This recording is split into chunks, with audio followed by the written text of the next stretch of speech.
Hey everybody, welcome back to Behind the Grape. It's been a few weeks. I've been, enjoying this COVID situation, spending some time with family. Just came back from the Fern Resort. If you haven't been to Fern Resort out in Orillia, I highly recommend it. It's my plug, and shout out to Fern Resort. But I've had some questions about, when's our next video coming out? And I've had a few ready to go, but we're actually going to do two tonight. I'm going to do one now on wine, and we'll do another one later on a cocktail that I was working on for the Sheraton Centre Toronto that I think I finally perfected, and we'll try it out a little bit later. It's currently doing its thing upstairs, but we'll get to that.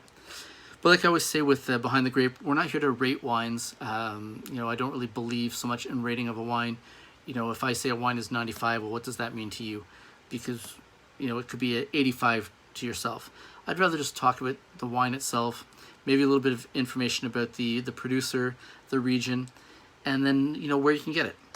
Because at the end of the day, I can talk to you all day long about a wine, but if you can't get it, what's the point?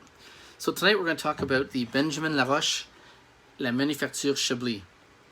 So La Manufacture Chablis from Laroche, obviously in the region of Chablis within Burgundy, 200 miles thereabouts outside of Paris.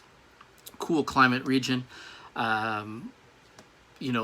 cool in fact that sometimes just before harvest, they've got to fire up their smudge pots to create some heat in the vineyard so we don't see frost like we've seen. I believe it was like 2007, 2011 as well, had some bad frost situations. So it does get really cool there towards the end of the growing season. Benjamin Laroche has had vineyards in the region since 1663. But with La Manufacture, what makes it interesting is it's not wine that's made from his own vines. So they work with different growers. He'll travel around to different growers. He'll taste their fruit. He'll look at their fruit sets. He'll grab what he thinks is the best. He'll pay for what he thinks is the best. And he'll take it back and make this wine and label it under La Manufacture. You think of manufacture, thinking of manufactured, but in no way is this wine a manufactured wine, so to speak. It's fermented in stainless steel. It undergoes malolactic in stainless steel. Then it's aged for 6 to 8 months in 30% French oak, used French oak. So it does have some oak nuances to it, but it's really clean, driven, mineral-laden wine. I often talk to people who say, I don't drink Chardonnay. Mark, no, I'm an ABC kind of guy. Anything but Chardonnay. ABC kind of person. Anything but Chardonnay.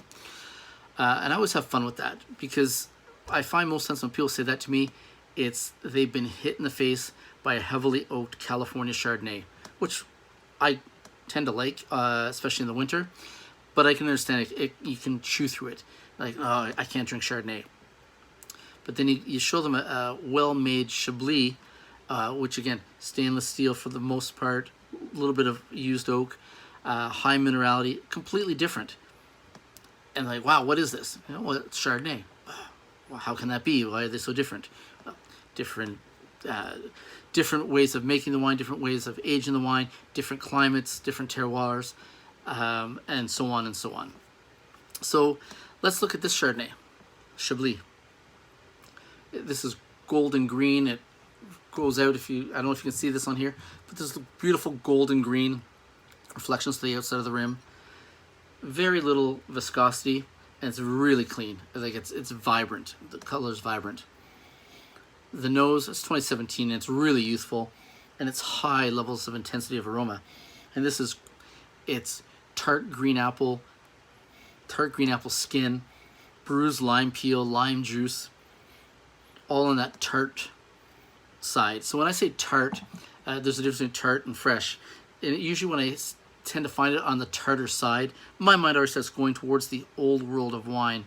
And it certainly would go this way here. It's got some delicate white florals, a little bit of baby's breath, lots of crushed minerality, limestone, there's crushed oyster shell. There is a little bit of vanillin and a little bit of that toasted brioche that you get from the oak. But for the most part, this is all about the lime juice, lime pith, and that tart green apple skin. So let's taste it.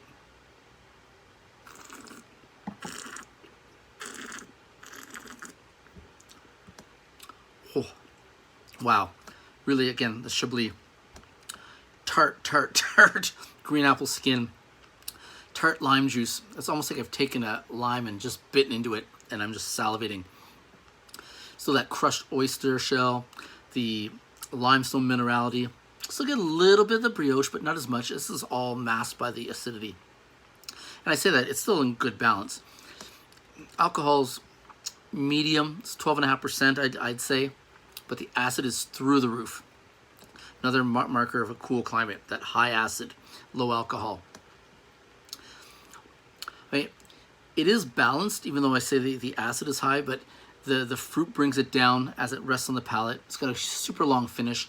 I can still taste the green apple back here.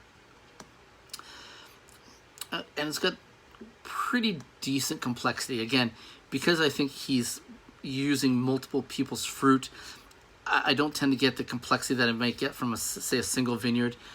But it's complex enough. What would I eat with this? I'd be looking at some shellfish, oysters from Oyster Boy or Diana's, but mostly Adam at Oyster Boy, or whoever your local purveyor is in your market. Maybe a little pork loin, a little hoisin on there.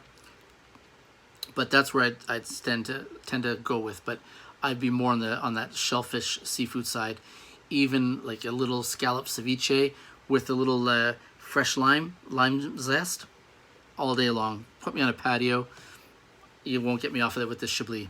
It's $33.95. It comes in from Stem Wine Group, a local importer here in Toronto, currently owned by Tony Macchioni. It was started by him and Robert Tomei back in 2004, 2005. In fact, I did the very first portfolio tasting at Red's Bistro back in 2004 or 5. I can't remember now. But a great company, obviously bringing great wines. So if you're looking for something to take the edge off the last little bit of summer, when it's so hot outside, something with some great acidity that's not going to hold you down, look for a nice Chablis. Doesn't have to be Grand Cru, doesn't have to be Petit Chablis. It could just be village level Chablis, and it will always deliver. I understand $33.95, not an inexpensive price point, but you won't be disappointed. So again, La Manufacture Chablis, Benjamin Laroche. I urge you to go out there and give it a try. We'll see you soon for our cocktail rendition, and have a great night and stay safe, wear a mask.